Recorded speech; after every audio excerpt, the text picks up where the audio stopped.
एवढ्या कडक उन्हाळ्यात जीवाला थोडं थंडगार पाणी प्यावंसं वाटतं. Instagramवर मी रील बघितल्या होत्या की त्यामध्ये स्टीलच्याच पण ग्रीन कलरच्या बॉटल्स होत्या.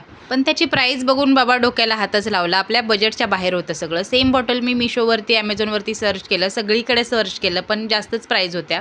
मग मी स्टीलमध्येच या बॉटल Mishoवरून मागवल्या. मस्त होत्या एकदम.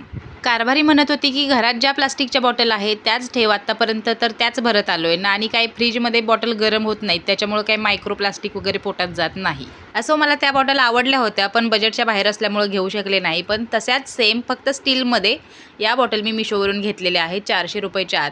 ही छोटी बॉटल 240 रुपयाला लोकन दुकानामध्ये घेतली होती पिल्लूसाठी. चला मग मस्त बॉटल धुवून घासून पुसून घेतल्या आणि आता भरून ठेवूया फ्रीजमध्ये. आता Mishoचा माल आहे म्हटल्यावर चेक करून घ्यायला लागतोय. मग बॉटल भरून मस्त लीकेज वगैरे आहे की काय बघून घेतलं. अजिबात कुठेही लीकेज नाही. लिंक पाहिजे असेल तर कमेंट करा आणि यूट्यूबला कम्युनिटी पोस्टला मी लिंक देते, तिथे जाऊन घ्या.